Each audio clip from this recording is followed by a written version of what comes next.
All right, welcome into the Rant for a Friday. I'm Pugs Moran. We do this every Monday through Friday, noon till whenever.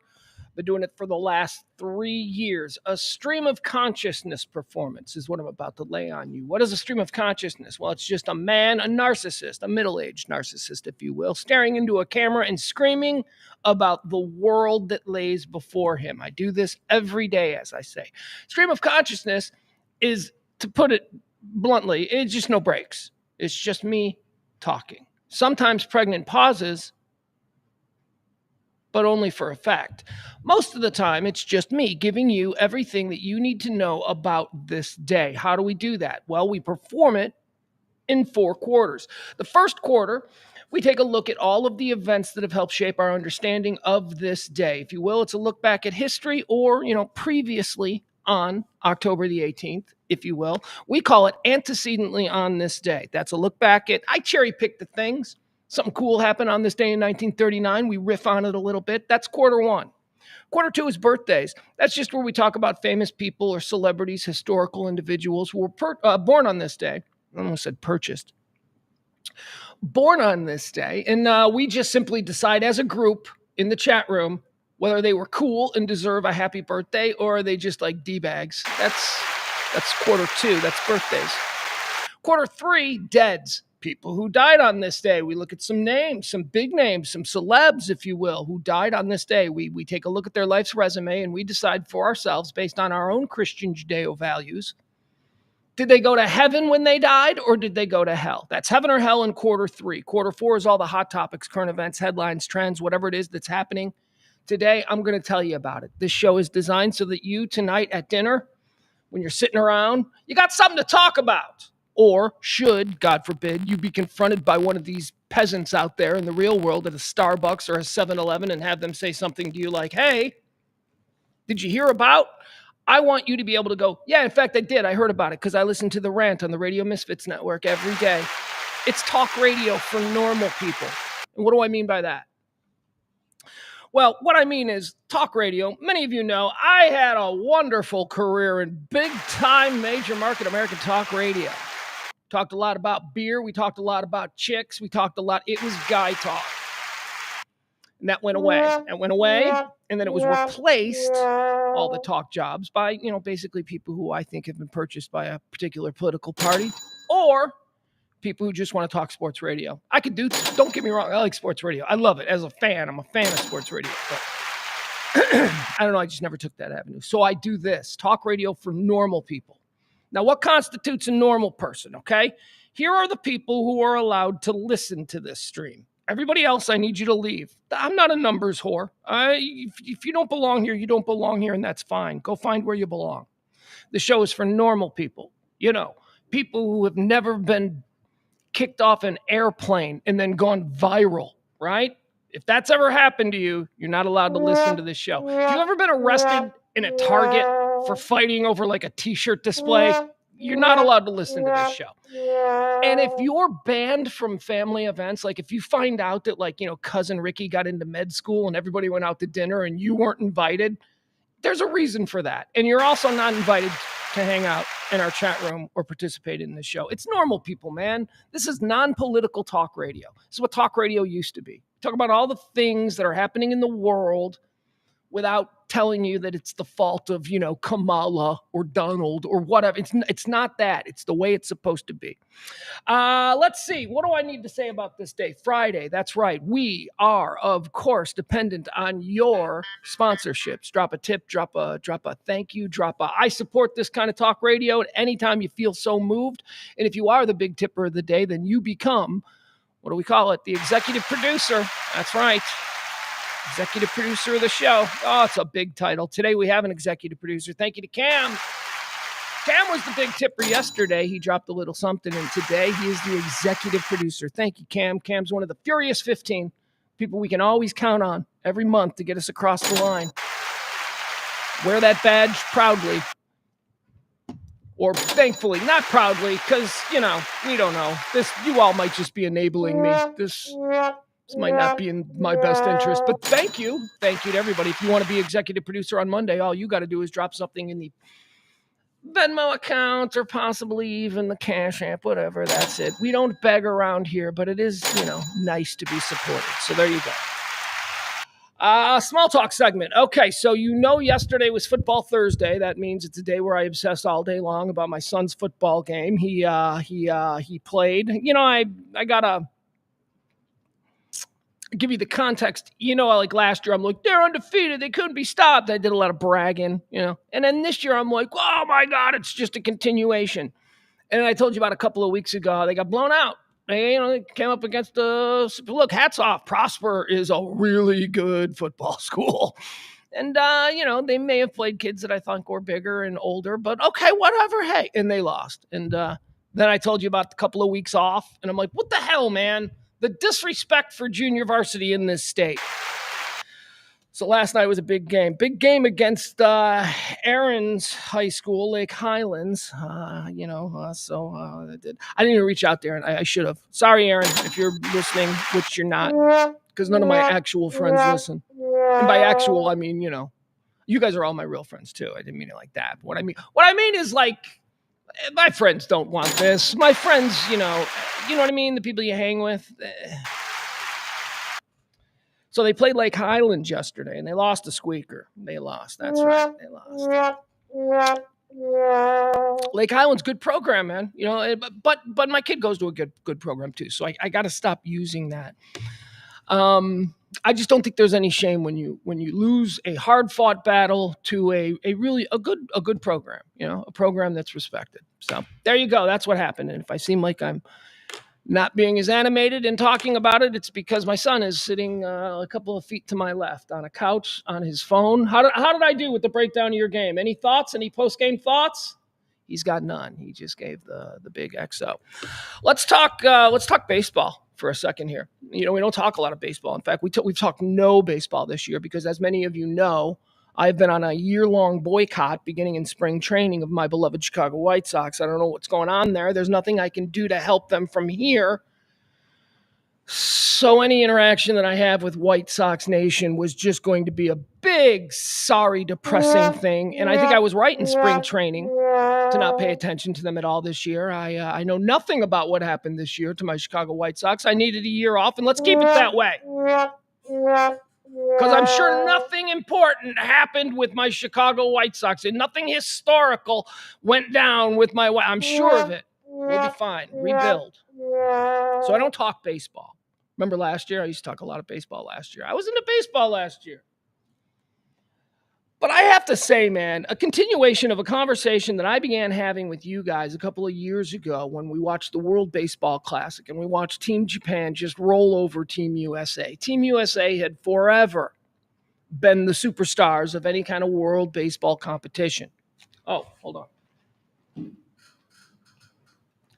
Got my code mix. That's right, Code Mix, semi-sponsor of the Daily Rant. Semi-sponsor in that we get dropped off free cases now of Code Mix to keep talking about it. Hey, they pay no money. They're still leaving that up to you.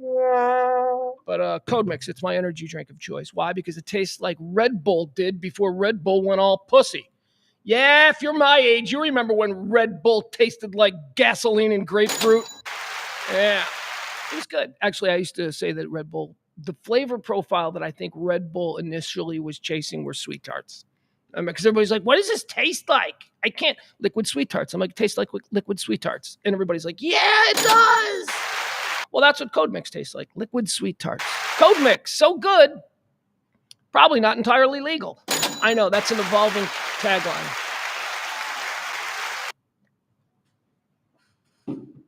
It is real good. If you enjoy non-woke, if you enjoy non-liberal, I don't know. I have no idea what the political partisanship involved with the corporate structure of Code Mix is. But it just feels like it's something you'd find at a 7-Eleven in like Eastern Europe. And you'd be like, there's no way you can get this in America. I'm here to tell you can. For now, Code Mix. Semi-sponsor of the Daily Rant. So I took the whole season off baseball. But my God, folks, you had to know that the lure of the postseason was going to drag me back in. Now, the postseason, which I don't know if you're paying attention to in baseball. I'm not going to spend a whole lot of time on this, but the postseason, first of all, here's what you got, okay? You got New York Yankees in the American League and the Cleveland Guardians. You got in the National League, you got your New York Mets in the Los Angeles Dodgers. Now, what this is it's the most powerful, three of the most powerful teams, the wealthiest teams, the teams with the money, the teams that can pay a player anything they want, are in the final round here, or with a chance to play in the World Series. So what does that say about what we all complain about in baseball? It's not fair in baseball. New York can pay more than Kansas City. Yeah, it's true. That is true. That is the luck of the geographical dice toss, I guess. But I'll tell you what it does make for. It makes for incredible postseason baseball. Like four of like the biggest superstars in all of baseball are on the global stage right now. Like, it's like you couldn't, I mean, it's all the highest paid players. It's your judges and your show. It's just incredible. So if you really want, and, when I said, going back to the Japanese beating us in the World Baseball Classic, I said, baseball's on the upswing. This is the kind of thing that's going to make people interested in baseball again. I know it seems counterintuitive to say that a loss, but I think that there's a lot of pride in baseball circles in America. And I think baseball is getting more exciting. They're changing things at the league office level. You were all like, I don't like the pitch clock. And I'm like, it's fucking great. Ratings have skyrocketed for baseball since the introduction of the pitch clock. That's just a fact. And everybody likes it. I don't care if there were a couple of dudes who fucking hate everything new, who in the days following the introduction of the pitch clock were like, I don't like it. They all like it now. It's fucking great. I'm not going to talk about the Ghost Runner because I understand how provocative that is and some of the other rules that they made. Not everything's going to be a winner, but I think baseball is doing an incredible job of dying. I'll give it to them that, things that are dying in America now. Radio is dying. Major League Baseball is dying. I mean, it used to be the number one sport. Now I'm not sure it's number three. Yeah, it's football, NBA, then baseball and hockey. I don't know. Where does NASCAR fit into? I mean, there's just baseball in what it used to be. It's a dying thing. But they're doing a good job of dying. They are really trying. They are going down swinging because this postseason is incredible. Last night's game between the Cleveland Indians and the New York Yankees was one for the ages. I mean, here's what you got that happened last night. Oh, hold on. I'm not ready. Oh, God, I suck. So here's what happened. Let me see. Just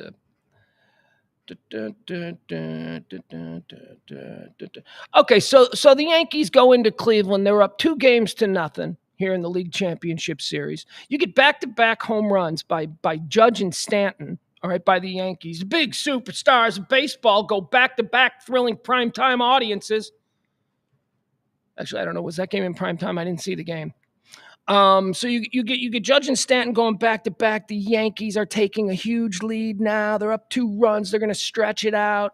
Poor Cleveland. Cleveland is the exception to the 3 teams that I told you. Cleveland is like one of them Moneyball teams who is just trying to like put the parts together. So my heart is with Cleveland, but it's looking bad for them. It looks like they're about to go down 3-0 to the Bronx Bombers, who just look incredible. And then baseball happened. The incredible thing about baseball is that, man, I don't know, anybody can launch a screwer to the wrong hitter and that thing can go yard and change the game in a heartbeat. That's what I love about baseball. Well, I mean, with the exception of games that are already blowouts. But here, I wanted to play this for you because this was here. I'll make sure I got the right video for you. All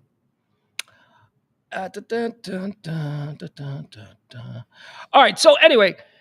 Cleveland then had a couple of big home runs of their own, right? John Kenzie Noel, he ties the game up. Now, listen to this. This is the audio. I wanted to play this audio for you. This is the audio from the game. This is, well, hold on. God, I got too many windows open. Okay, I need that one. This one I don't need. And what I kind of need, so I'll move it there. Hold on, guys. Give me a second. I love this. All right. So this is the Spanish language call of Jhonkensy Noel's game-tying home run. Okay, there's a man on, they're down by 2, and he just launches this. Just listen to this. And oh my goodness, hold on. And why is it? Is it just because I'm a white guy that I think the Italian, but the Spanish language calls of these things are always so much better? Here we go. Watch this. Check this out. Again, Jhonkensy Noel, game-tying home run, as heard by the Spanish language audience. Plató,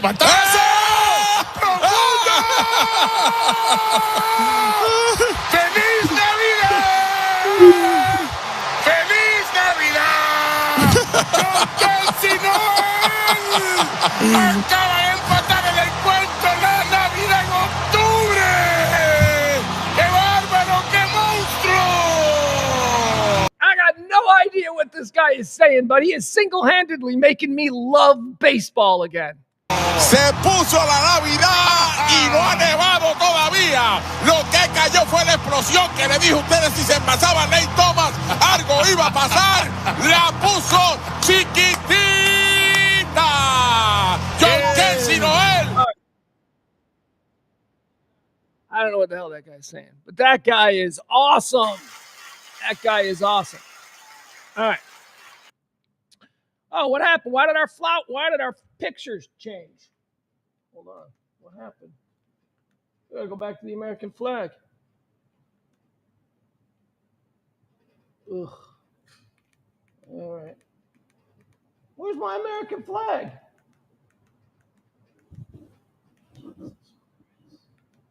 There we go. Don't get all up in my head, kid. The kid's over here going, Jesus Christ, and shaking his head. Kid has no idea. It's all part of the experience here. All right, we're back to this. All right, so that was Jhonkensy Noel tying the game up for the Moneyball Cleveland Guardians. Did I call them Indians? Cleveland Guardians against the big, powerful New York Yankees. The crowd is going nuts. They go to the 10th inning. The game is all tied up. And then you get this. This one from, who was this? Was this David Fry? I don't know. Yeah, it's David Fry probably. Anyway, here you go. Let me show you this one now. I'm telling you, man, baseball. If you're not watching this postseason, yeah, you're just not into it, I guess, because man, is baseball putting on a show. Here you go. This is how Cleveland does that awesome walk-off thing. You love the walk-offs, don't you? All right, here we go. Check this out. What a moment, too. Think about being David Fry an hour after this. Life is great for. Swung on, hit high, hit deep to left. There she goes.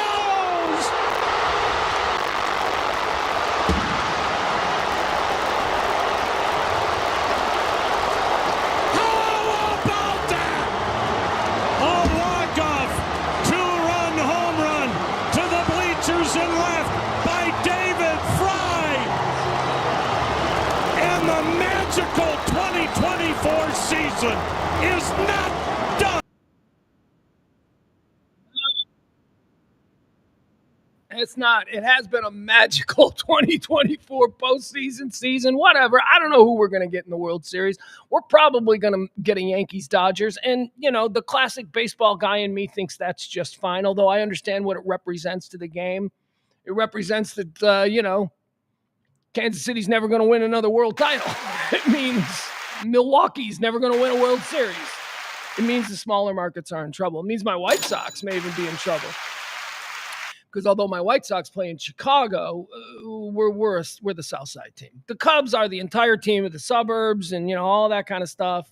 Real baseball fans in Chicago. We're a neighborhood and we support the White Sox. So we are a small market team in a big market, which is a weird conundrum. But hey, so is being a White Sox fan, right? Anyway, what did happen last season? Don't answer that. I'm not talking about it. Let's say hi to the chat room. We got Adam in the chat room. Let's see here. He says, amazing about Major League Baseball. I know Adam's one of my baseball boys. He says, amazing after former Ranger closer blew it. All right. He said Merry Christmas, says Al. Yes, he did. Feliz Navidad. He started singing. That was awesome. Do they do that every time John Canzino Al homers? Is that like a thing? I don't know, because it's cool. I would love that to be. I mean, I'm sure Harry Carey would have done it. Harry Carey would have sang that. You know what Noel means, Steve? That's right. I'm the only guy in Chicago who does a terrible Harry Carey. Sports Bra says the only thing the Major League Baseball needs to do is get rid of Bob Costas on commentary. I don't know if I agree with that.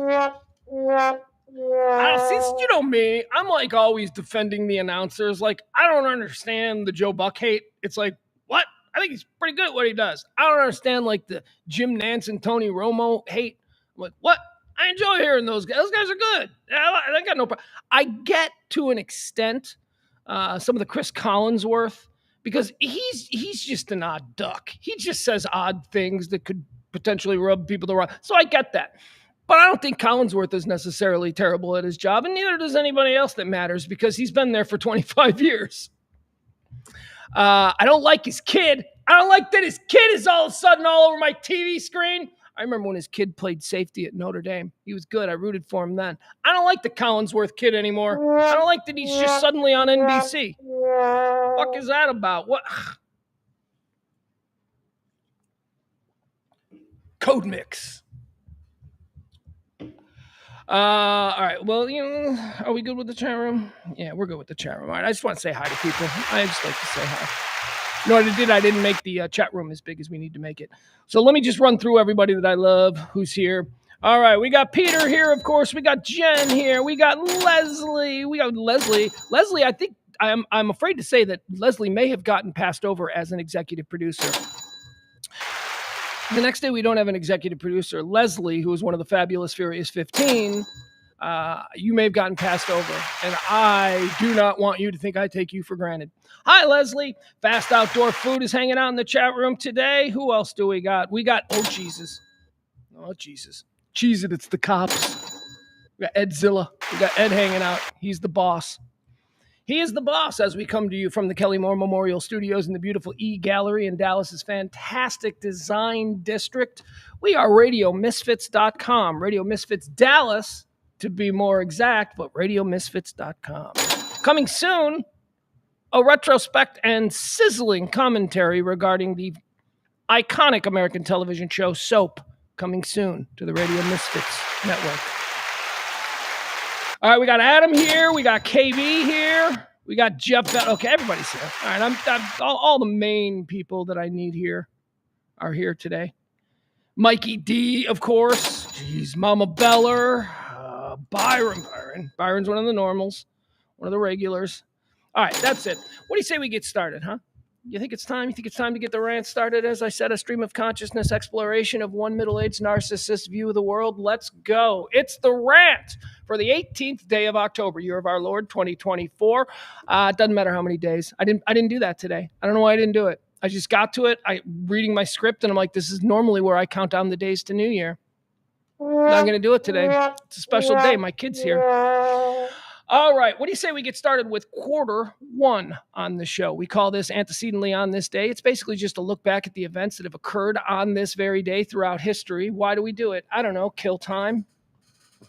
Maybe provide us some form of an edge on what's coming in the hours of today. Like, oh, if this happened on that day, it seems like these kinds of things happen today. Maybe I don't board a Lufthansa jet on this day. Just saying. So that's what we do. We're always looking for our edges. Antecedently on this day. Let's see here. Let's begin. Oh, crap. My stuff is all out of whack. Hold on a second, guys. Incidentally, there's 292 days that have already passed. That means there's only 74 days until New Year's. I could not do it. Antecedently on this day in the year 1081, the Normans defeat the Byzantine Empire in the Battle of the All right, so this is badass because this is like the Vikings, when you think of the Normans, this is the Vikings beating the Eastern Roman Empire. It's on this day. We support the Normans. My family ancestral history goes back to France, Normandy, France, even before the Irish. Yeah, that's right. Just on Monday, right? 1014, the Battle of Hastings, William the Conqueror. My people came over with him. Got some Vikings. We're Irish. We identify as culturally Irish. But yeah, if you want to go all the way back. That was on this day in 1081. Big victory for the Normans. On this day, antecedently in the year 1851, Herman Melville's Moby Dick is first published by...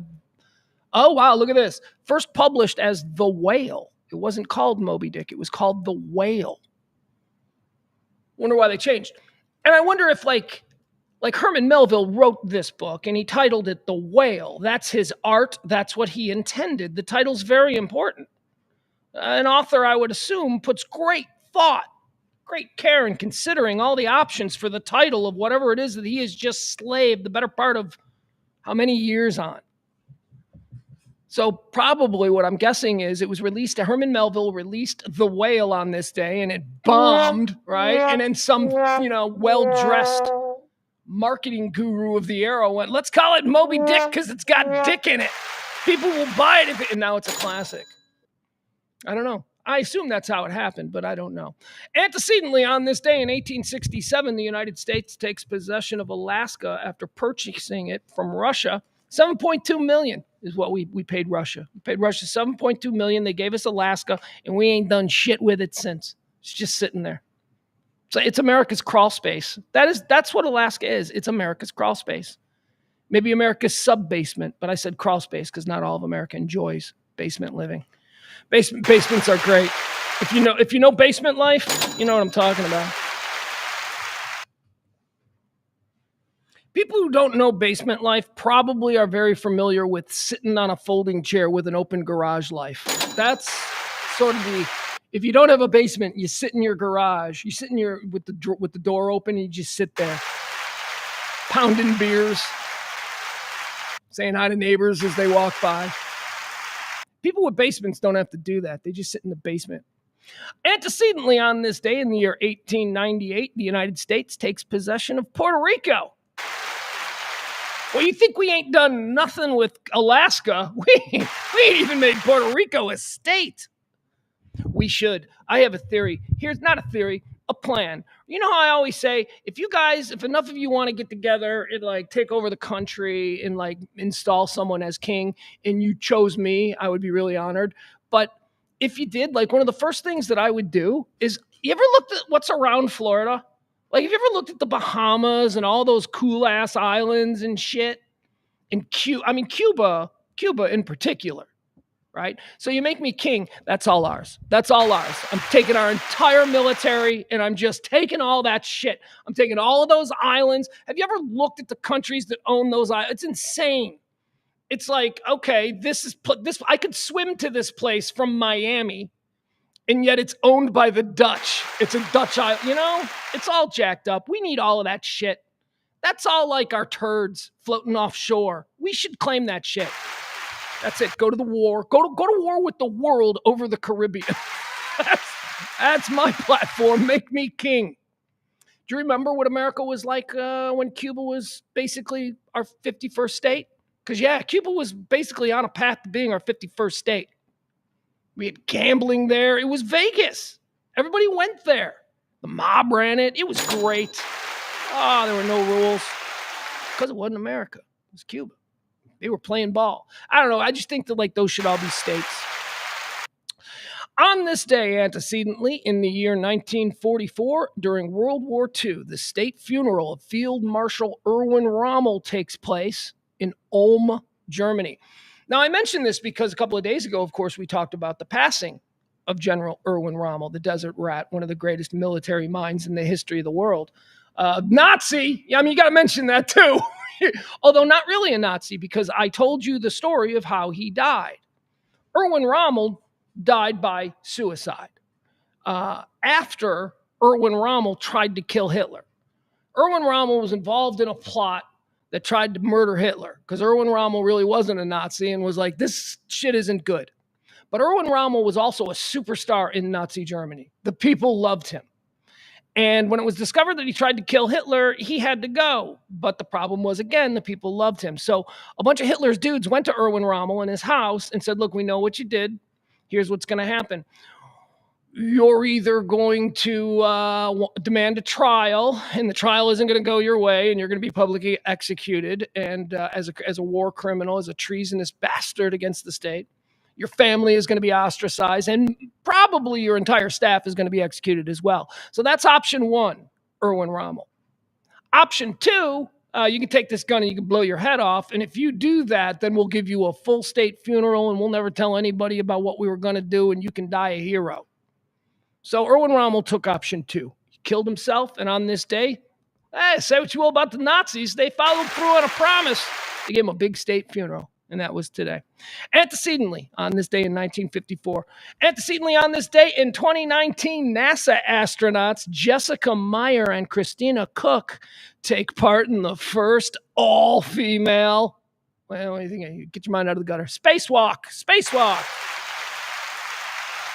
Two women, two chicks, doing it in space. Spacewalking it up in high heels, I'm sure. Why is that a big deal? I mean, it's misogynist, I believe, that this is even something that we're mentioning. It should go without saying that two women can do space work, because that's what spacewalking is. It's people doing space work. They're patching up the outside of a satellite or something. That's what they do. So it should be taken for granted that, and we shouldn't have to stop and be like, no, today was the day that two chicks actually, hey, can you believe two chicks, they found them smart enough to be able to do that? See, that's stupid old thinking. We shouldn't commemorate this day. I think, just same thing as, I feel about like Jackie Robinson and all that kind of stuff. I think commemorating it only sort of solidifies the idea that there is a difference when here we are 50 years later. Yeah, I mean, we should acknowledge it, but we shouldn't shove it down people's throats. Not that I feel that that's what it is. I just feel like, I'm like, shouldn't we be past this? I understand it for 50 years, but I mean, I don't know. There are a lot of racist people out there. You know that. I think that.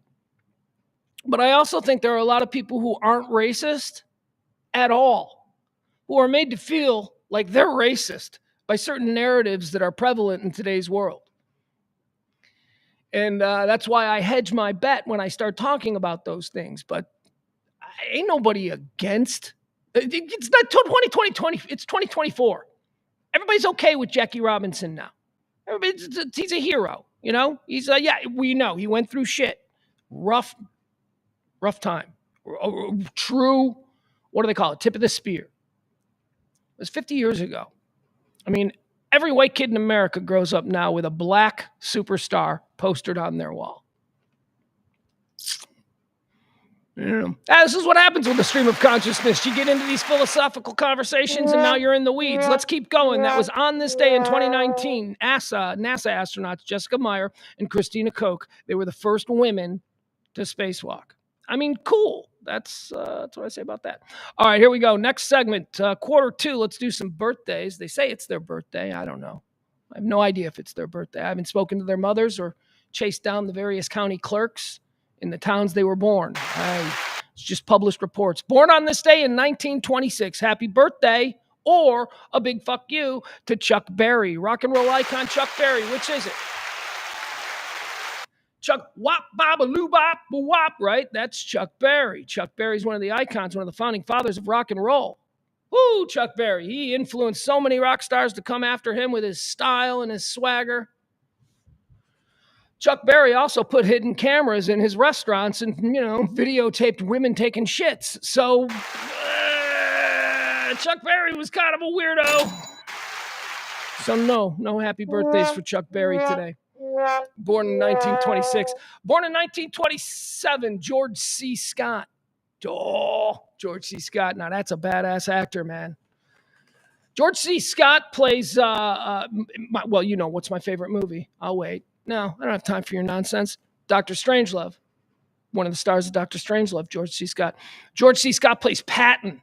Oh, how badass is that movie? Patton, and especially, could you imagine anybody else playing General George Patton than George C. Scott? No. He also played the dad in Hardcore. You guys ever seen Hardcore? Oh, premise of Hardcore is that George C. Scott is a dad and his daughter has run away, and he finds out that his daughter has run away and joined porn.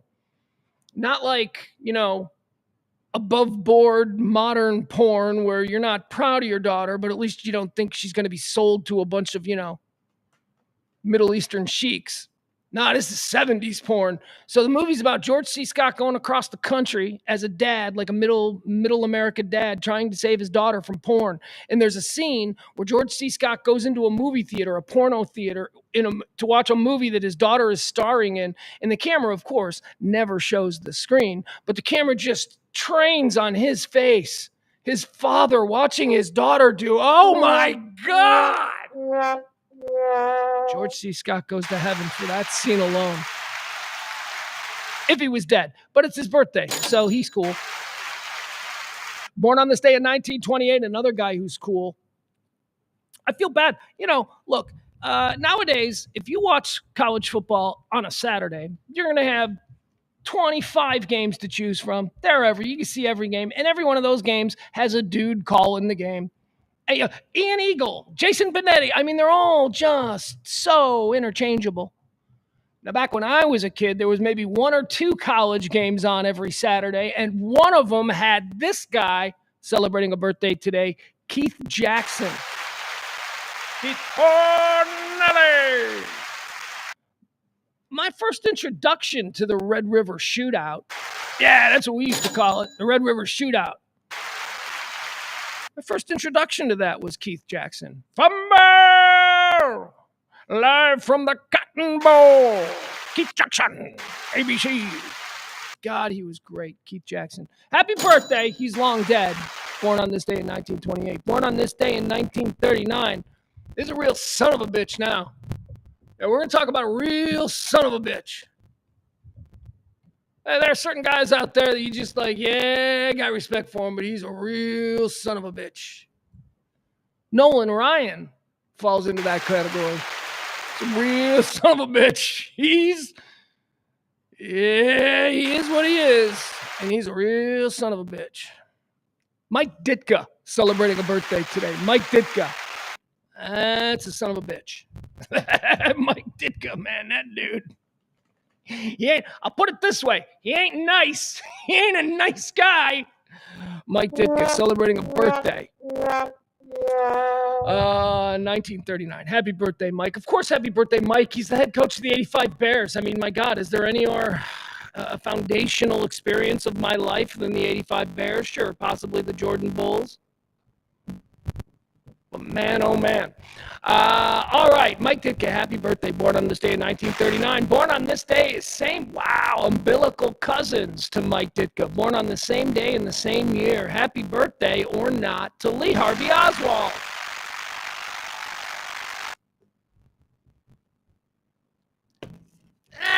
I don't know. What do you like, Lee Harvey Oswald?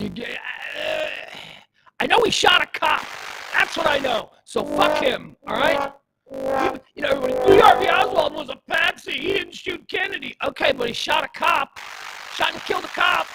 That we know. There's no big conspiracy. He's a murderer, at the very least. All right, fuck Lee Harvey Oswald. Born on this day in 1951. Come on now, you guys. Who among us, I don't know about millennials, who among us Gen X guys didn't want to hold hands with Pam Dauber? Pam Dauber, celebrating a birthday today, born in 1951. Mindy, the Mindy of Mork and Mindy. Oh my God, how cute was Pam Dauber? Pam Dauber, she's like, up there in Colorado, living in Boulder, Colorado. What'd she do? She worked at like a coffee shop or something? She's all cute. She's all like late 70s cute. Not sexy, not Jiggle TV, not Suzanne Summers or Charlie's Angels. This is Pam Dauber's Mindy. Mindy, we all wanted to date Mindy. We all wanted to hold hands with Mindy. We all wanted to wake up in the morning and work really hard at making a breakfast that Mindy would enjoy. That's who Mindy was. Pam Dauber celebrating a birthday today. And she put up with early coke-fueled Robin Williams. God love her. God love her. Mindy, Pam Dauber, born on this day in 1951. Born on this day in 1954, Bob Weinstein. Yeah, the other one. Not not Harvey. It's always, I feel kind of bad for Bob Weinstein, except that it turns out that he's kind of an asshole too.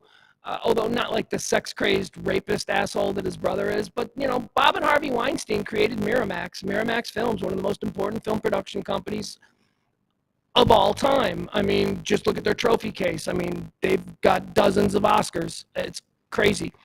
Bob and Harry Weinstein started the company, Miramax, named after their parents, Mira and Max. And Harvey just completely shit on all of that. And Miramax is no more. And Bob Weinstein is now running his own company, a company we all know called Dimension Films. That's right. He's trying to hide. He's trying to hide the Weinstein name. Can't use the Weinstein name. No, his brother screwed that up for him. So now he's just, Dimension Films boss. Anyway, happy birthday, fine, whatever. Happy birthday to Bob Weinstein, born on this day in 1954, born on this day in 1960. Here's another one. This isn't Pam Dauber. Hold on, I just lost my page. That's okay, we'll go back. Ed, Radio Misfits Ed has taken over now, which is totally fine because every time he does this is like when an engineer would come into the show when we were doing a regular radio show and we weren't supposed to address it, but we just would do 5 minutes on the engineer, what he was wearing, what he was doing, how he was trying to be quiet. That's the same thing. I'm easily distracted. It's a stream of consciousness. Where was I? Happy birthday, Aaron Moran. That's right. Born on this day in 1960. Y'all know Aaron Moran? Of course you do. She's Joni from Happy Days. Joni Cunningham, and then she became Chachi Joni. Remember Joni Loves Chachi? That was a spin-off show. So an old friend of mine, back when we were kids, he used to think Joni was hot. He used to think Joni Cunningham was hot. He used to think Aaron Moran was hot. And I'm like, she ain't hot.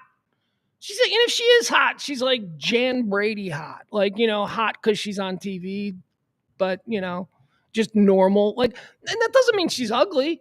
Being not hot doesn't mean ugly. It just means not hot. Maybe I have a higher criteria for hot. Aaron Moran, happy birthday. 10-year-old me didn't think you were hot. But my friend Eric did. It's okay. Eric and I, our differences, they would come together in our shared appreciation as over Alyssa Milano as Sam Maselli on Who's the Boss. Yeah, we both dug her. So you see, even people with different tastes can come together. Born on this day in 1960, Aaron Moran. She's dead now, too. Joni's dead. How did Joni die? Probably terrible. She probably, I don't want to know. Born on this day in 1960, Jean-Claude Van Damme. Jean-Claude Van Damme, Belgian martial artist, actor, and producer. I don't know if I got a take on Jean-Claude Van Damme or not. Yeah, I saw that. Thank you. Associate producer, my boy just gave some hot news that I've already got worked into the show. We're going to talk a little Jay Cutler. Yeah, Jay Cutler got himself in trouble today. My boy's on it. Any breaking ex-Bear news. I'm so proud.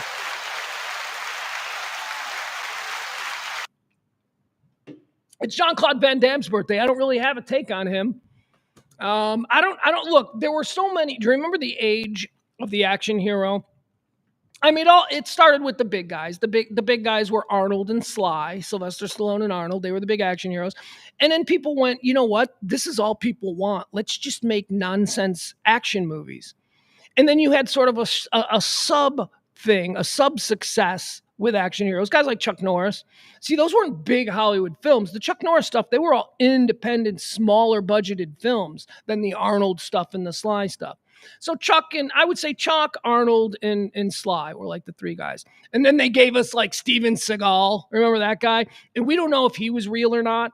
And then they gave us Jean-Claude Van Damme. They gave us him. We had Dolph Lundgren out there running around fighting people. Then we had the Asian guys. We had Jackie Chan, Jet Li. It went crazy with action guys. And I honestly do not know if Jean-Claude Van Damme, if he was legit or not, because there's so much nonsense about all of these guys. Like, was he a legit kickboxer, or was he just like a model who took a couple lessons and then Hollywood turned him? I don't know. I'm more focused on Seagal, because there's a lot of nonsense associated with Steven Seagal and what he really is and what he isn't. Anyway, happy birthday. Born on this day, Jean-Claude Van Damme. 1960. I think he's funny, right? Right? Jean-Claude Van Damme's got a real self-effacing kind of sense of humor about that whole era. If that's true, very cool. Born on this day in 1987. Happy birthday to Zac Efron. I got no idea who he is, but I figure maybe I got some gay listeners. All right, there you go. Let's move on to quarter three. Deads. These are people who've died on this day. We're going to decide whether or not they went to heaven or hell. These are the people who've died. These are the people who've died. Dead on this day in 1931, Thomas Edison. Thomas Edison died. He's an American engineer, businessman. He invented everything, electricity or some shit. I don't know. A bunch of stuff. Want to know what I know about Edison? I know that Edison electrocuted an elephant. I know that Edison, in order to get some investment in his struggling electricity company, decided it would be a good idea to bring an elephant down to the boardwalk in Atlantic City, hook up all of his electrodes to it, and kill it there in front of a whole bunch of people. People showed up for that shit. That's right. Your great-grandparents sucked.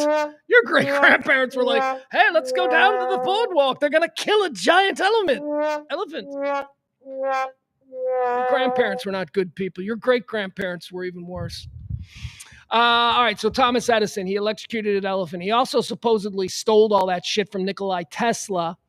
So, Thomas Edison, he's going to hell. Thomas Edison is going to hell. Tesla was like a week before. I don't know. Did he either outright stole the shit that worked from Tesla, or Tesla was like a week behind? At any rate, Tesla probably would have gotten his point across without having to electrocute an elephant in front of a bunch of people in Atlantic City. So screw you, Thomas Edison. You're going to hell. Think about that. Think about that brainstorming session where people are like, how do we get the word out about our electricity? And either Thomas Edison himself went, let's kill an elephant, or somebody brought it up and Thomas Edison went, that's a pretty good idea. So that guy sucks either way. Killing an elephant. Dead on this day in 1982. A woman who is beloved as a first lady, although I don't know much about her. Dead on this day in 1982, Bess Truman, the wife of Harry S. Truman, former First Lady of the United States, Bess Truman. It's blank, right? You guys have no idea what Bess Truman looks like. I got no idea. I'm like, what the fuck does Bess Truman look like? All right, so let's play a game. Former First Lady of the United States, Bess Truman. Would ya? Let's take a look at some pictures of Bess Truman. I had no idea. I have no idea what she looks like. Let's see this. Bess Truman, Would Ya edition here on the Rant. Here you go. Okay, former First Lady, dead on this day, Bess Truman. There she is. Let me make her bigger. Jesus. Come here. Hey, kid, you want to see? Hey, would you? Come here, let me ask you. What? Show some respect, kid. That's former First Lady Bess Truman. That's a hard look, isn't it? That's a hard look. All right, that's unfair, though, because these are all pictures of Bess Truman when she was probably a woman in her, 60s? Something like that? Let's see if we get some younger pictures of Bess Truman. All right. Look at that. That picture's probably taken in 1918? Something like that. She looks, all right. She's not, okay, Bess Truman. I'm starting to think that 20, I'm looking at her and I'm like, that looks like a 25-year-old woman. This is probably 12-year-old Bess Truman. 12-year-olds looked 25 back in 1910. It was a hard existence. All right, there she is, Bess Truman. Yeah, she's got very, see if there's a better example. She's got big forehead. There they are. Look at them. They look happy. They look like America's grandparents. I'd vote for them. All right, there you go. Bess Truman. What do we do with her? Do we put her in heaven or hell? I don't know. People like her. I don't know anything about her. We're going to put her in heaven. Bess Truman goes to heaven. Congratulations. What else do we have here? Oh, here's another one. Ooh, look at this. Dead on this day in 2012. Sylvia Kristel. You people, you Gen X boys know who I'm talking about. This is Emmanuelle. Emmanuelle was like the first girl most Gen X boys ever saw naked. Emmanuelle. whether it was in the Emmanuel movies, whether it was in Lady Chatterley's Lover, as it played on HBO at like 11 o'clock at night in 1982, because that's when the dirty movie. Now that was maybe a Showtime After Dark one, Lady Chatterley's. That was maybe Skinamax. I don't know, might have been. Then she did. You remember the show? Do you remember the major Hollywood release from 1982 called My Tutor? Because this was kind of Sylvia Kristal after they realized that a whole generation of kids knew who she was because of these late night European nudie flicks that were on cable all of a sudden in the 80s. Once Hollywood realized that, they went, we should put her in a real movie. And they made a real movie called My Tutor. And it was backed by companies that were, I mean, it was as above board and in plain sight as any movie ever. My Tutor was the story of a man that hired a grown-ass woman to come and seduce his teenage son as a tutor. And Sylvia Kristal was like, she was like a banger chick. She was probably like 35 when she finally did. Anyway, Sylvia Kristal, she's going to hell. We're going to put her in hell because she's an actress. And all actresses, as you know, they go to hell without any kind of other stuff. And also, she was like really big into drugs. She's kind of sloppy. Like it's kind of a sad life that she's got. She could have been a much bigger star, but she said no to a whole bunch of really big roles. So anyway, Sylvia Kristal, she's going to hell. Probably went to hell. Dead on this day in 2021, Colin Powell, American military leader and statesman. He's the 65th Secretary of State of these here United States. Colin Powell, aside from, that one act, what I'm going to mention, Colin Powell was someone that I would put in heaven as a great patriot to this country until he went in front of the UN with a bunch of stuff that he knew was phony and convinced the world, or attempted to convince the world, that Iraq had weapons of mass destruction. Colin Powell would later admit, later in life, that he knew he wasn't completely sold on the stuff himself, but he did it. He did it as a political gesture because, as he said, he was no longer a general commanding troops. He was a Secretary of State appointed by a president with an agenda. Colin Powell goes to hell. How many people died? How many he was a part of something that history has proven to have been a ruse. And unfortunately, this ruse led to a whole bunch of American kids coming home in body bags from some stupid war in the Middle East that never needed to be. We could have done other things there. We didn't need Colin Powell. Sorry. Like I say, we're not a political show, but that's politics from 20 years ago. So excuse me, but it's not even relevant to today. All right, there you have it. That's going to be it. Those are the first 3 quarters of the show. Let's run through the fourth quarter. This is where we get into all of the things that are happening. Once again, I'd like to thank our executive producer, the great Cam. He dropped a little something in the Venmo and the Cash App. Helps keeping this kind of talk radio, normal people talk radio, going strong. Appreciate you for that. If you want to be executive producer on Monday's show, there you go. That's how you do it. Big tippers become exec producers. All right, let's get into all the things that are happening today. First and foremost, we've been starting each and every show off with Israel, and more often than not, it's been going like this. Israel is not doing anything, and then we move on to the next story. But we're keeping Israel front of mind because we know that is a powder keg. We know that something is probably going to happen here. And, well, today we actually do have things to talk about concerning Israel. It's the Sinwar killing that we reported yesterday. Sinwar, who is believed to be the Hamas mastermind behind the October 7th massacre, the thing that started this whole problem that we're having between Israel and Hamas, and now Israel and Hezbollah, and now Israel and Iran. It all started on October the 7th. Well, the guy who planned that, the guy who was like, let's do this, that guy was killed yesterday by Israeli bombs, drones, commandos. And it's a big deal because, I think just not even metaphorically, but more like symbolically, okay? Symbolically is how this is. Symbolically, this is a huge victory for Israel.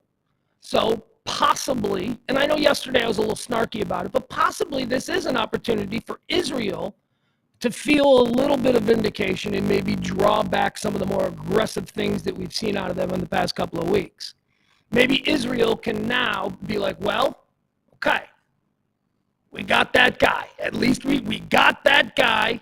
You know, that's all. That's all I'm saying about it. Anyway, you should see this video. Let's watch some video here. This is actual drone video. Holy shit, you guys. The stuff that we are able to see now. This is an Israeli drone that was flown right into a bombed out building where Sinwar was hiding. We see Sinwar sitting there in the chair with some kind of a saber or sword. The description of the video tells us that he has been shot in the hand, that he has already been injured in this ongoing battle. And now, through a blown out hole in the wall, the Israelis send a drone in. I mean, and the drone is now just hovering. And this guy, the mastermind of the October 7th attacks, is just sitting in a chair looking at this drone. And then there's an explosion and the thing goes away. And it's the moment that Sinwar is killed by the Israelis. Let's take a look at this. Hold on. Wait, do I have the actual video? Yeah, that's okay. Yeah, this is the one I want to show you. I don't want to show you the one that comes from the news. I want to show you the one that's out there on Twitter. That's in Arabic. Here. It's the same video. I double checked. Okay, let's see here. Boop, boop, boop, boop, boop, boop. Check this out. Now, I just described to you what we're looking at here, right? So this is a drone flying into a bombed out building where Sinwar is hiding. And then this is moments before Sinwar dies. As a matter of fact, at the very end of it, there's like an explosion. Oh, and you see him throw the saber at the drone.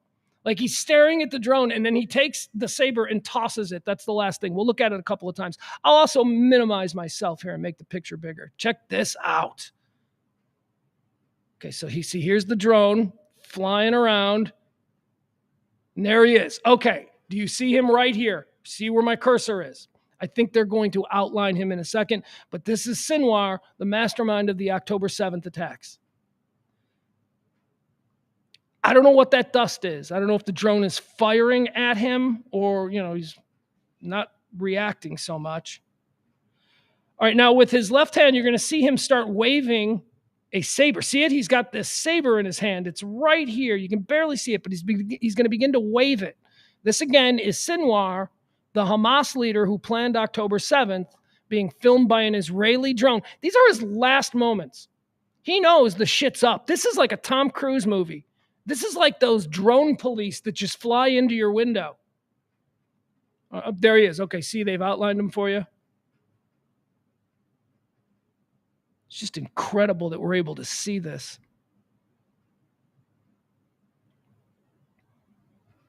All right, hold on. Now he's going to throw the stick. Here it is. Okay, see, here it is. See, he's now raising the saber, the sword or whatever. And that, see, okay, so here it is. Now he's just thrown the saber. He throws like a bitch, I might add. You throw like a bitch. You throw like everybody who wasn't raised in America. I'm serious. That's a real thing. Everybody who wasn't raised in America throws like a bitch. None of them know how to throw. It's like the most experience they get throwing shit is like crab apples at cars. They don't know how to throw. They don't play baseball over there. They don't play football. Everybody in the world throws like a bitch. And here you go. This guy, this Hamas leader, probably never threw anything overhand. You know, he misses the drone by like 10 feet. Look at it. Yeah, the drone.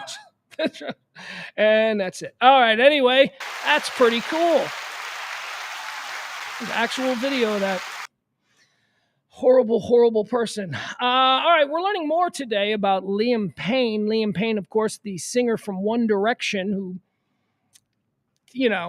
threw himself, fell, was having a psychotic episode, whatever. All of these things are being reported on. Let's talk about what we have the latest today. Concerning Liam Payne, Buenos Aires police say they found Payne's hotel room in complete disarray. They saw various items broken and recovered packs of clonazepam, which is a central nervous system depressant, energy supplements, and other over-the-counter drugs strewn among the belongings. Okay, so it also needs to be pointed out, just for context here. Oh, sorry, let me put this back on. What happened here? Why is that happening? What happened? How did this get? There we go. All right. And now I don't like that. Now look at that. Now it's a little bit sideways. Now we got to do this. I don't know. I'm not worried about it. Where was I? So remember, we listened to the police call yesterday. The manager of the hotel where Liam Payne was staying called the police, and we heard it, and he said, there is a guest here who is out of control, and we need you to come here because we think he may be a danger to himself. He's breaking things, he's smashing things. This is what the hotel manager said.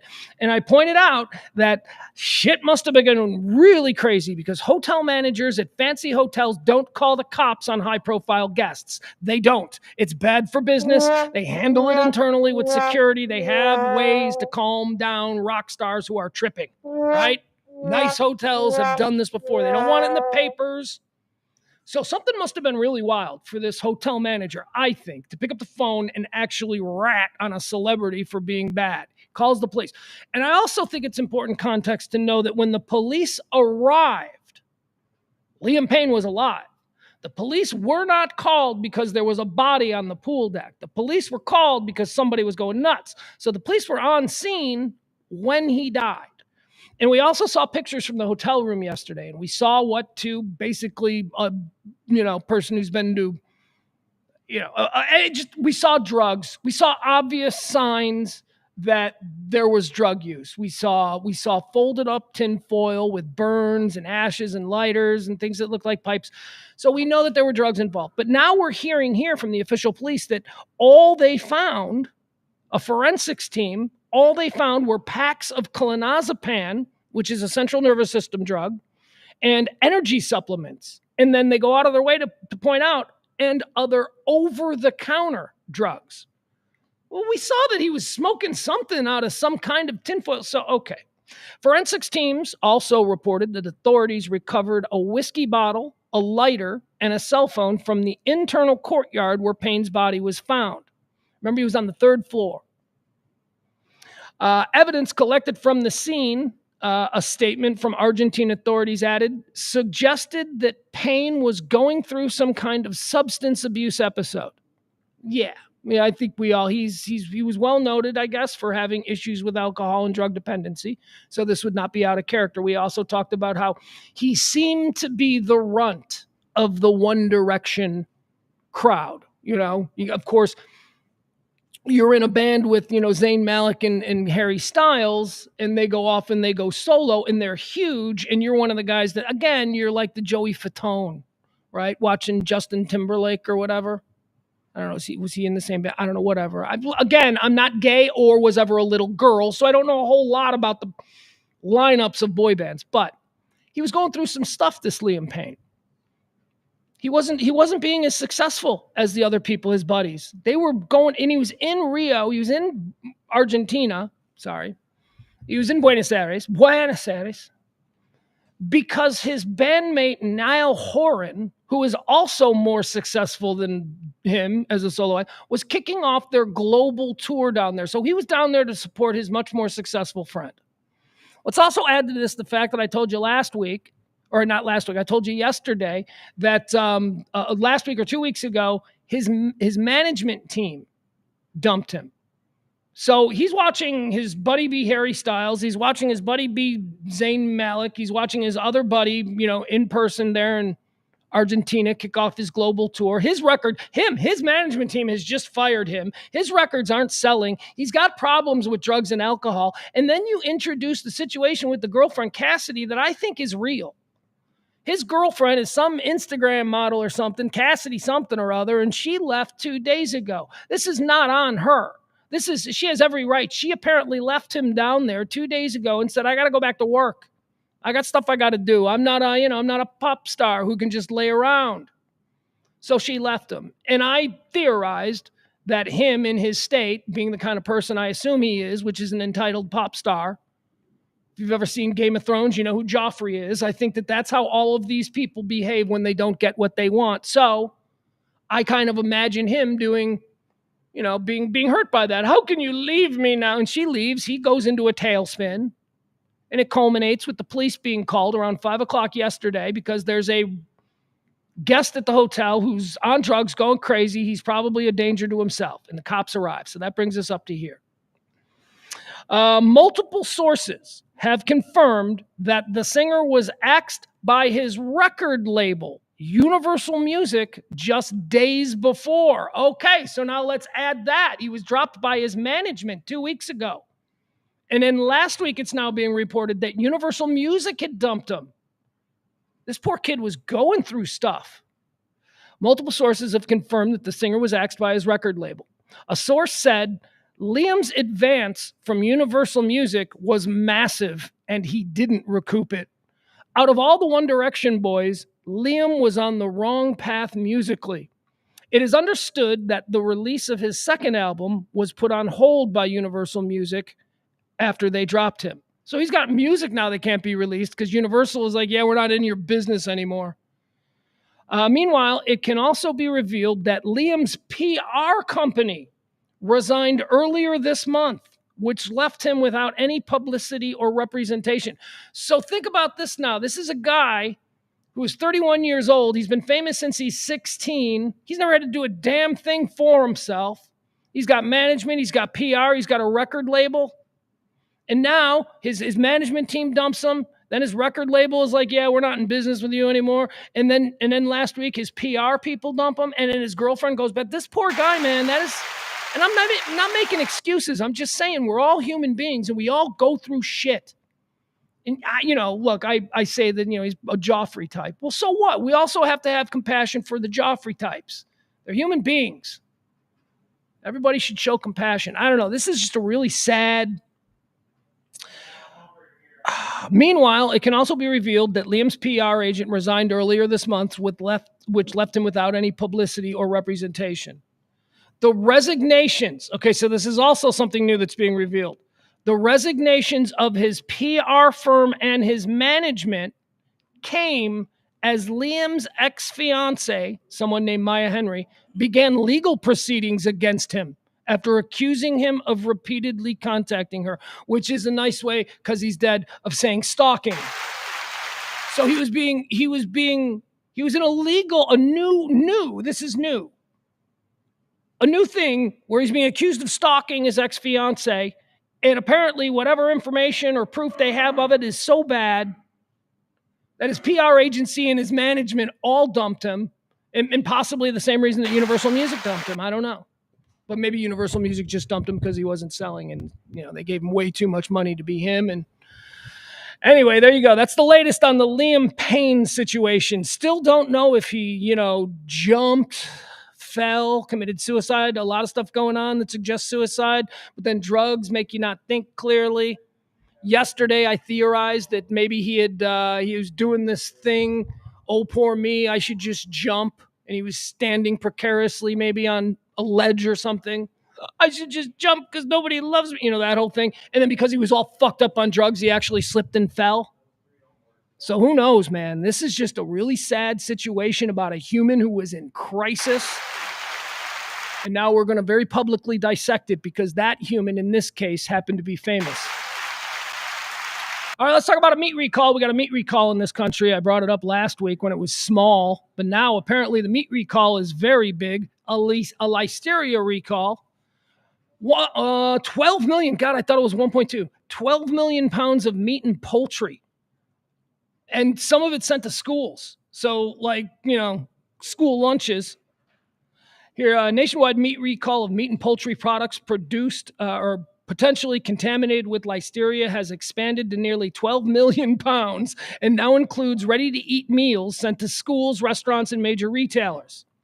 Let's see here. The updated recall includes prepared salads, burritos, and other foods sold at stores, including, are you ready? Do you shop at these stores? Do you buy frozen burritos from Costco, Trader Joe's, Target, Walmart, or Kroger? Holy shit. That's basically everywhere America shops.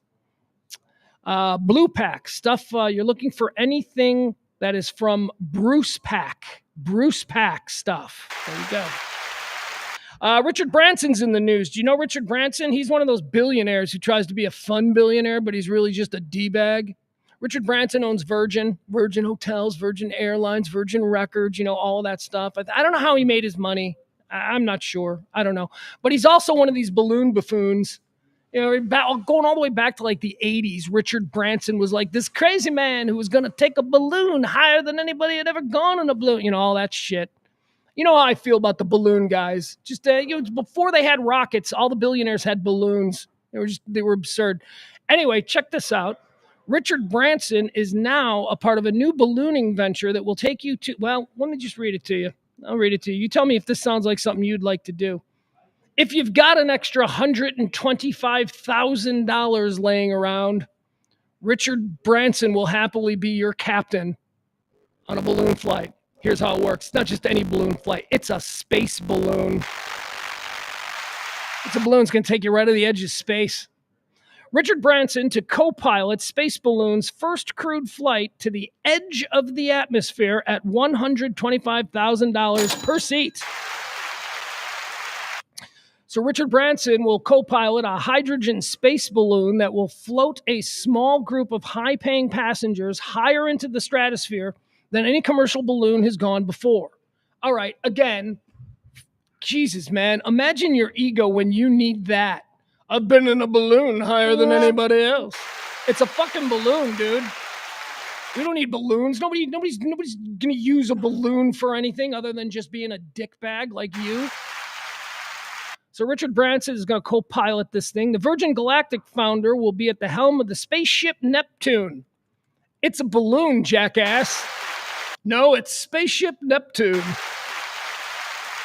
The Virgin Galactic founder will be at the helm of the spaceship Neptune, which will take him and 7 others 20 miles above the Earth.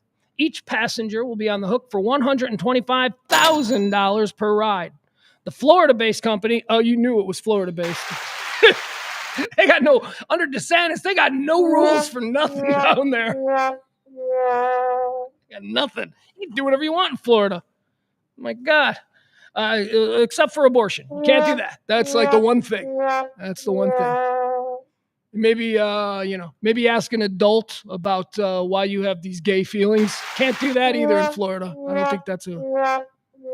But other than that, you want to get in you want to be a billionaire and get in a balloon and try and go to space in a balloon. Go ahead. DeSantis going to let you do it. And quite frankly, I think you should be allowed to do that. Here, I got some pictures of it for you. This is what it's going to look like. You should see the cabin. The cabin's actually all right. I'm going to show you what $125,000 buys you. And it's, kind of what you'd expect from a balloon.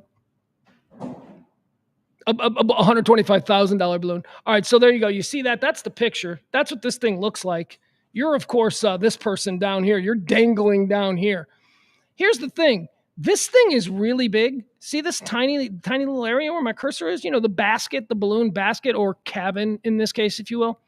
It's probably really big because it's like enough room for 8 people. 8 people who are paying $125,000 each. They're going to want some leg room, so there's going to be leg room. So look at how big this balloon must be. My God, that balloon is like the size of a town. That thing is huge. All right, let's see here. The Lux capsule has been designed by Space Perspectives. That's the company that built the capsule, I guess. It features a window-filled cabin, plus chairs, fine dining. Fine dining. You can't get fine dining 20 miles above the Earth. You're getting frozen microwaved food. It's not fine dining. They don't have a kitchen.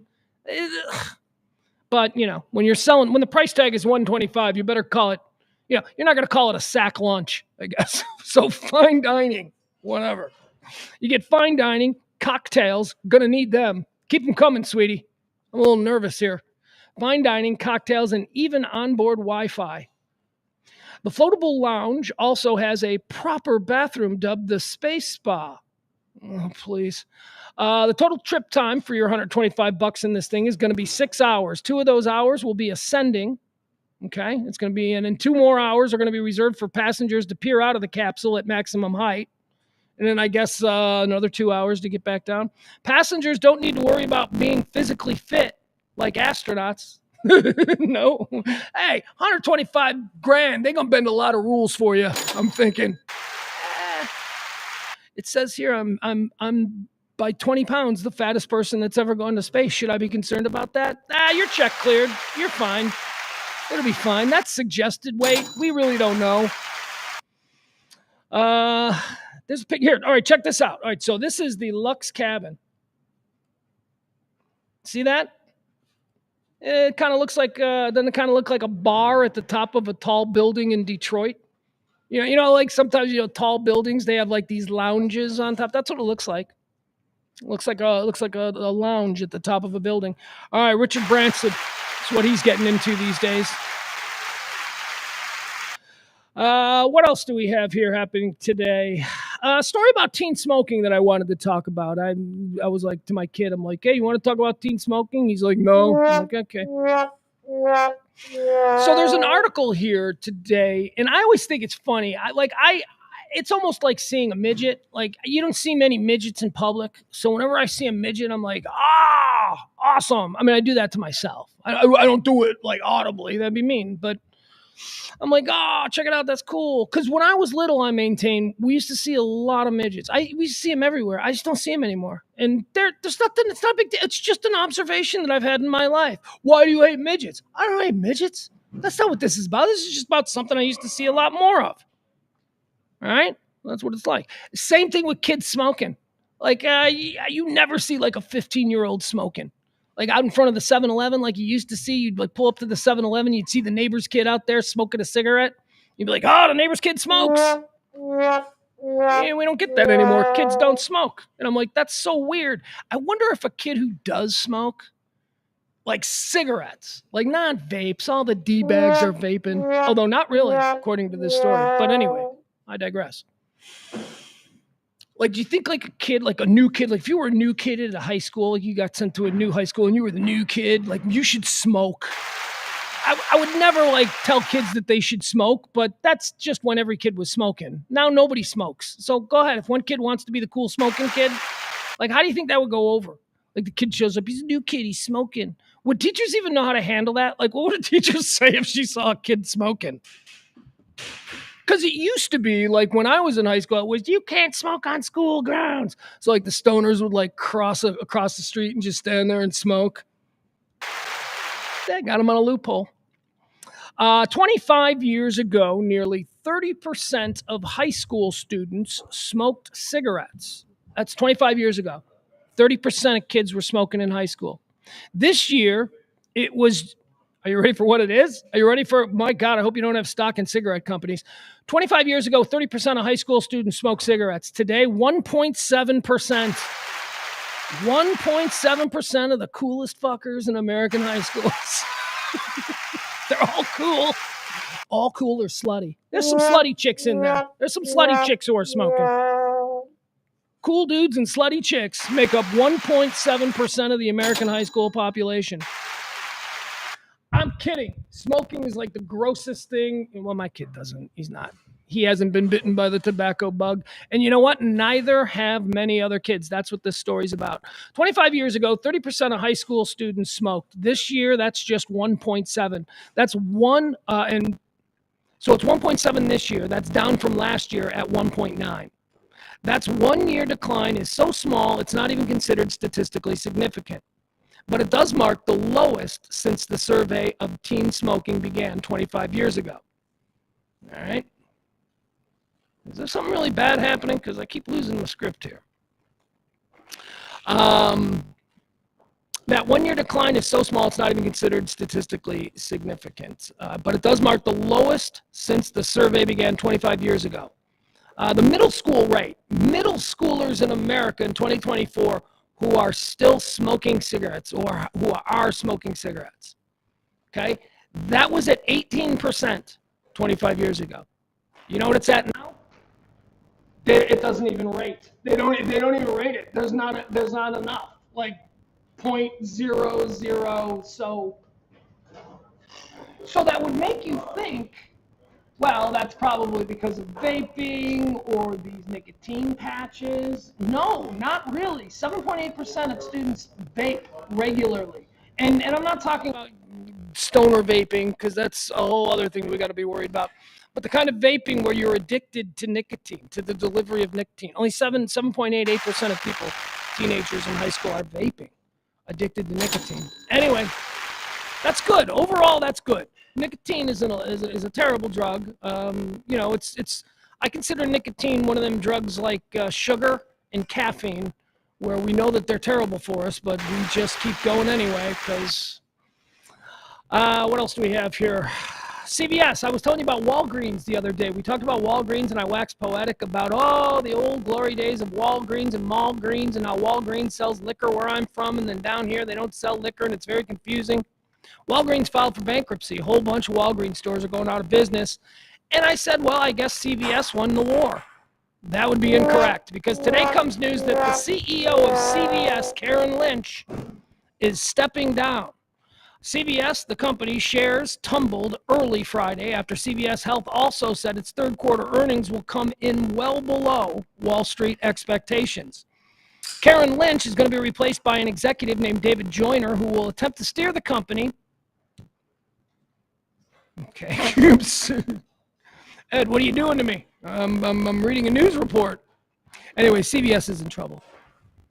CVS is having problems because they're now in the health. Because somebody at CVS a couple of years ago had the idea that they could get people paying both ways, prescriptions, but then also be covering the health insurance. And guess what? That didn't work out for them. CVS is having a lot of trouble because now we got things like Mark Cuban's pharmacy thing, his online deal, and a whole bunch of other like companies that have really taken a bite out of these, what we'll call big pharma operations. And good. Fuck you. You shouldn't be selling life-saving drugs to tax-paying citizens at these exorbitant rates. It's called compassion, you monsters.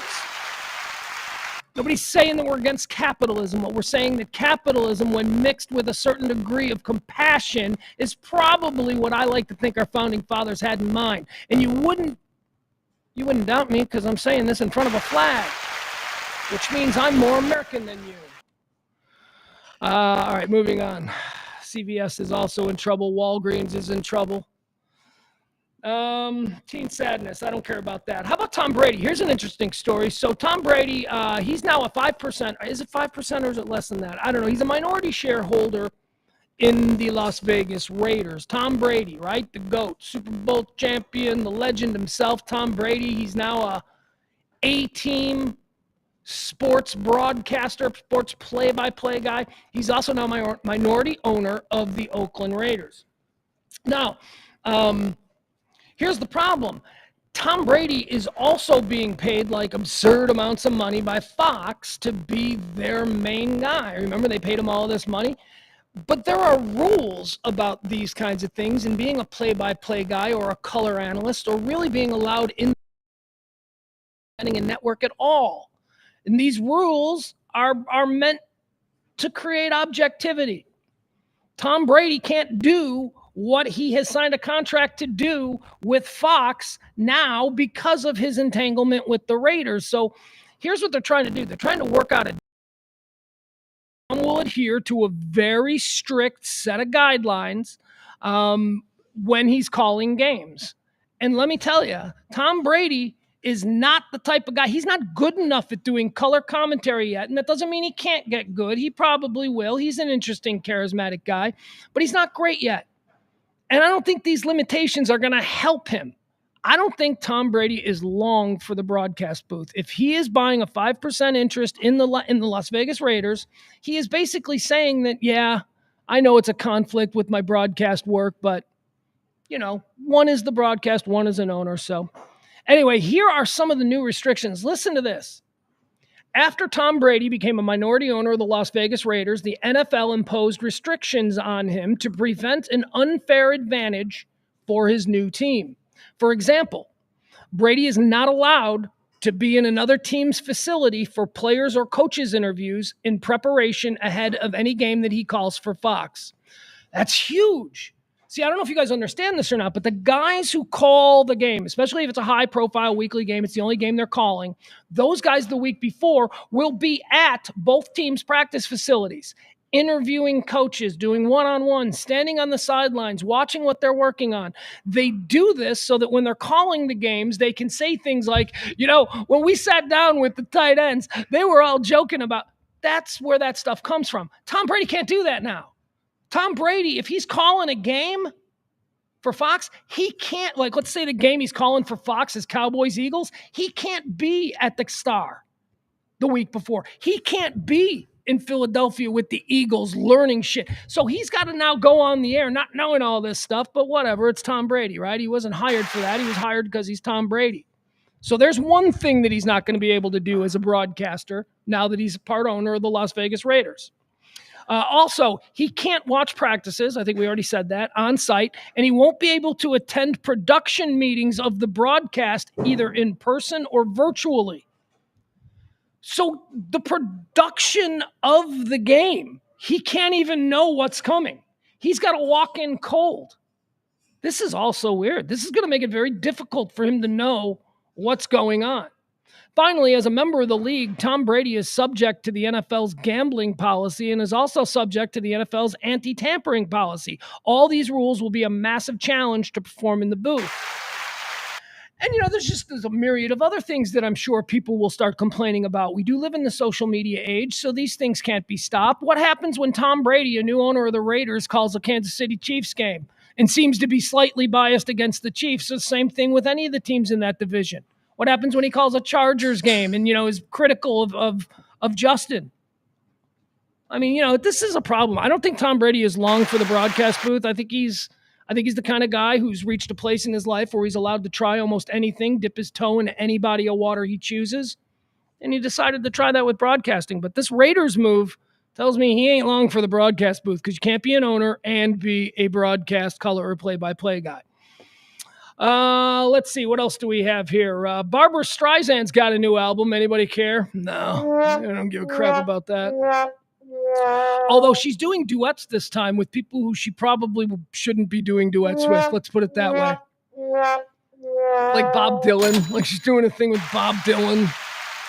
I don't know, somebody else. I don't know. I don't get Streisand. She's like super big. My kid doesn't even know. My kid has probably never even heard of her. She's like she is so iconic. She can do whatever the hell she wants. But is she going to be remembered, or is she pretty much? I don't know. She like Judy Garland. Like Judy Garland was super big, but nobody knows who Judy Garland is anymore. Maybe they do. Maybe they do because of Wizard of Oz, right? Dorothy. Everybody knows who Dorothy is. I don't know. I just don't know. I think we got who do we got now? Taylor Swift. Is Taylor Swift the new Barbra Streisand? Probably. Celine Dion, very Barbra Streisand-y. She, like iconic. These people who reach iconic status. Madonna, iconic status. Taylor Swift, iconic status.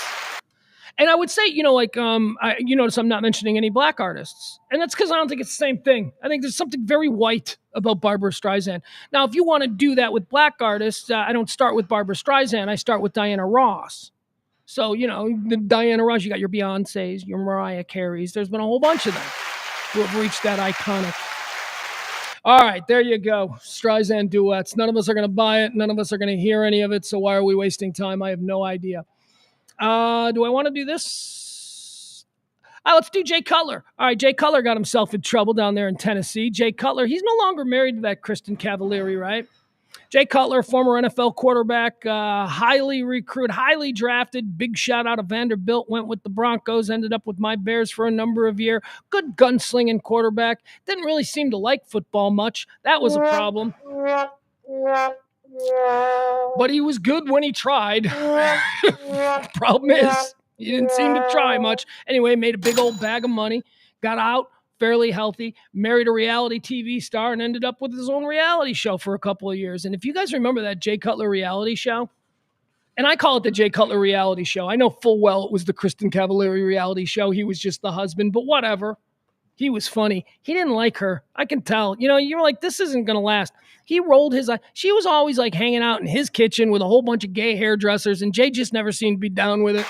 Jay was always like, oh, you people again? It was fun. Some great clips of the old Jay Cutler, Kristen Cavallari show. Anyway, Jay got himself in trouble. He's now single. Like I said, big bag of money, living on some ranch down there in Tennessee. Just life is good. Life is good. He's still handsome. I'm looking at a picture of him. He's still handsome. If you thought he started from a point of handsome, he wasn't an ugly guy. Quarterback, money, probably getting, good chicks. Jay Cutler, the former NFL quarterback and ex-husband of reality star Kristen Cavallari, was arrested in Franklin, Tennessee on Thursday evening. This according to TMZ. Cutler, 41, was charged with driving under the influence, DUI, gun possession, failure to exercise due care, and violation of implied consent law. What that is, the violation of the implied consent law, I can tell you, as any man of sophistication will, that's when you refused to blow. If you are in a position, most high-end DUI attorneys will tell you that if you have an inkling that you might fail to blow, don't blow. And in many states, you're given the added charge of violating the implied consent. You wouldn't give consent. The former Chicago Bears player was booked into the Williamson County Jail before posting bond and being released later that night. This according to online records. Jay Cutler, they're making fun of him. Got a DUI. Oh, really? Oh, haha. Retired pro football player got a DUI. Hey, that's breaking news. All these guys. This is first. You know how many DUI? Seriously, man. I don't want to out anybody. But there's everybody, they all get DUIs. You want to know why? Because they're 35 years old. They spend all day at the golf club. They drink all day, and then they drive like 2 miles to their home, if even that. And sometimes there's a cop waiting on them, and they get DUIs. They got nothing to do. They get fat. They get drunk all the time. That's the life of the retired athlete. You get divorced. Let's see here. Ed says, wasn't Cutler banging Tommy Lahren? That comes from Radio Misfits' Ed Silla. Was he? Good for him. Good for him. She's a fine piece. Well, she seems mean, though, which it's kind of hot. Kind of hot. I don't know. You don't need to get into my peccadillos. Anyway, there we go. Jay Cutler was arrested yesterday. DUI, gun possession. How was he arrested for gun possession? He's got a gun, right? He's in Tennessee. He's Jay Cutler with a gun in Tennessee. That should be expected. What is it? Isn't this America? What, he can't have a gun? Maybe it wasn't registered? Does Jay Cutler have an unregistered gun? That would be very un-Jay Cutler. I don't know. What's that, kid?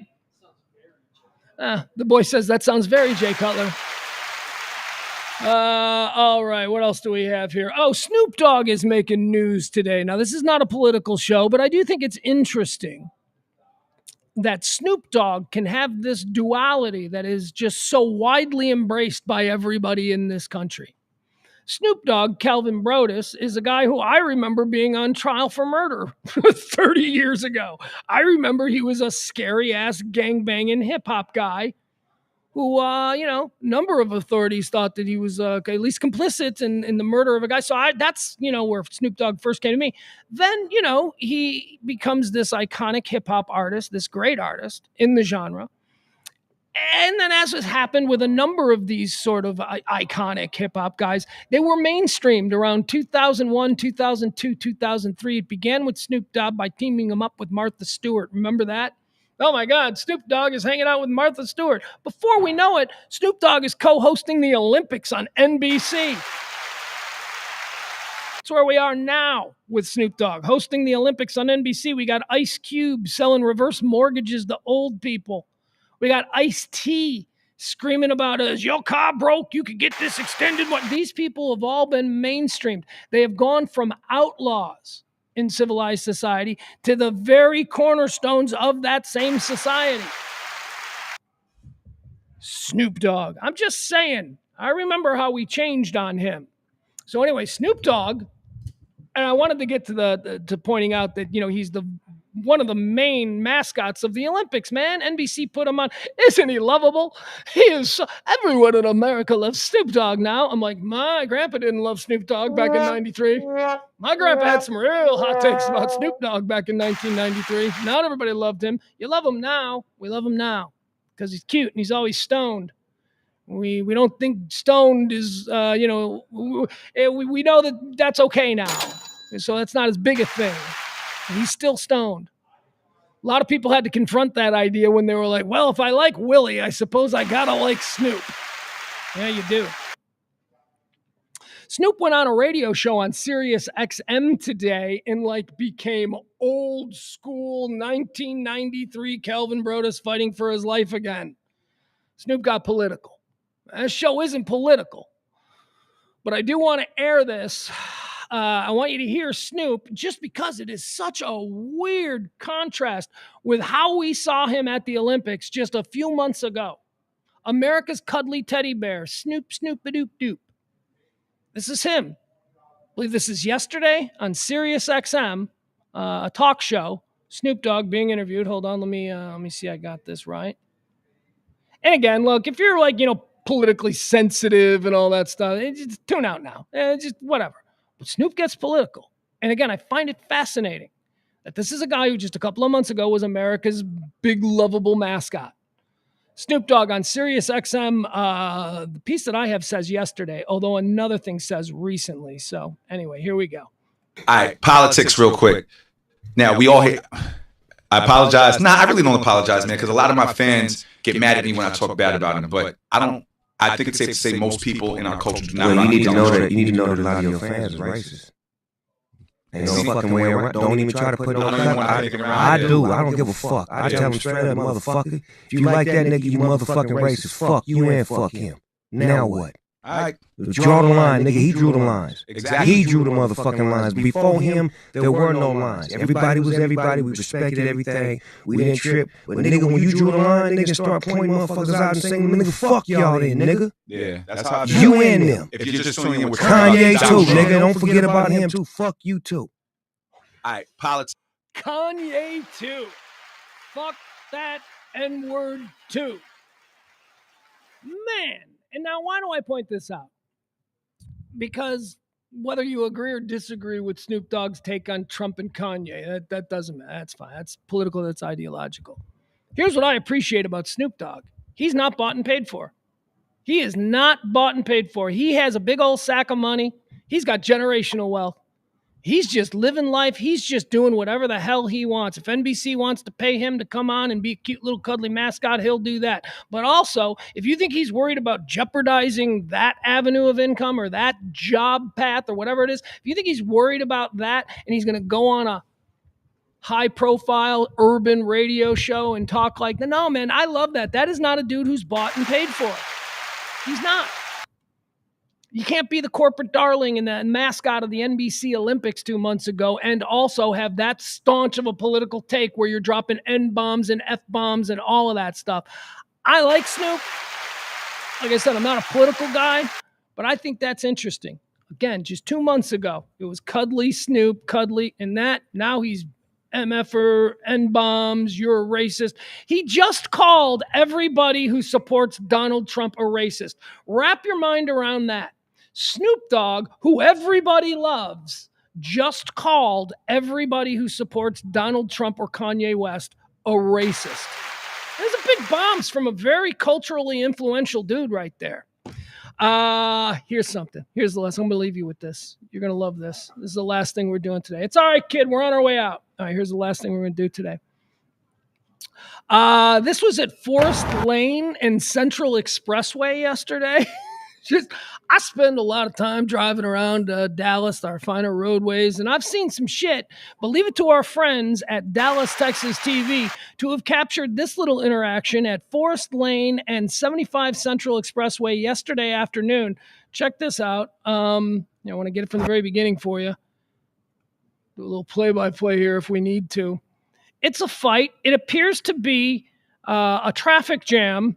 And two people caught in the traffic jam, their cars are sitting still. Two people decide to get out of their cars and throw down. Okay. Now it seems to be okay. So it's, here's how, well, I'll just let you see it and then I'll describe it so you don't think it's a white guy and a black guy. We'll just put it that way. It is a white guy. The white guy is, sort of a heavy set, big old boy. He looks like he don't take no shit from nobody. And the black dude is like, he took his shirt off and he's like all flexing and he's doing all of this movement stuff. Let's watch this. This happened right there on 75 at Forest yesterday. Oh my God. Only in Chicago. Am I right? Only in Chicago do these things happen. Here we go. Look at him. See, first of all, you gotta be scared of the black dude right from the get-go when you see him moving like that. That's a dude who seems to know about stances and positioning. He is just, And now the white guy is just like, nope, okay, this guy looks like he can fight. Let's see what happens. We'll start it again.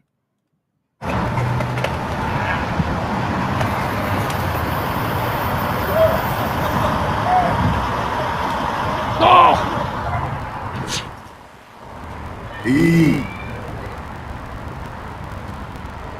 Should have stayed in the car. Dude's like, damn, he should have stayed in the car. Yeah, he should have. It's in this moment right here, by the way. This is the moment right now where the white dude was like, I should have stayed in the car. When this dude starts moving like this and you see how awkwardly and slow the larger and heavier white dude is moving, he's backing up now. He's like, nope. Oh my God, there is nothing but defensive fleeing from the one. The other dude is just pressing hard, showing him head movement and crazy, like, Bobby's giving out a boom. Oh, he's just one by one. Hey, there you go. All right, I'd call that assault. Stayed in the car. But again, I don't know what happened there. We don't know who the dick was. All we know is that two people with zero context started to fight, and one of them was obviously a better fighter than the other one. 75 in Central. It's kind of stuff you can see when you're driving around Dallas-Fort Worth. All right, everybody, that's going to be it for today. Once again, we'd like to thank our executive producer, Cam. Cam is the man. Thank you so much. Who will be Monday's executive producer? Well, we don't know. Could be any one of you. If you do want that slot, all you got to do is support this show the way you have for 30 years. 30 years, the way you have for 3 years. What do we got this weekend? Trying to think what we got. Vikings Lions is a good game. My son just points that out. So I guess that's what we're doing this weekend. It's boys weekend, a lot of football. Hopefully the weather will be nice. All right, I got no Bears game. Is there a Cowboys game? There's a Cowboys game, right? Cowboys on bye too? Cowboys and Bears are on bye? Oh my God, we're going to have to talk to each other. Oh my God, look at that. All right, folks, I love you. You're the best. Thank you so much for indulging me every day. You guys have yourself a great weekend. It looks like it's going to be a nice one around here. Check out RadioMisfits.com for all your podcast needs. All kinds of really cool stuff on RadioMisfits.com. Coming soon from yours truly and Ed himself, Washed Up, a podcast concerning soap. That great show, Soap. We're so excited. As well as a whole bunch of other cool stuff. We are Radio Misfits Dallas, proudly coming to you from the Kelly Moore Memorial Studios in the beautiful E Gallery in Dallas's fantastic design district. Check us out at RadioMisfits.com. Like, follow, subscribe, all of that good stuff. Have a great weekend. See you back here on Monday at noon for more of The Rant with me, Pugs Moran. Bye, everybody.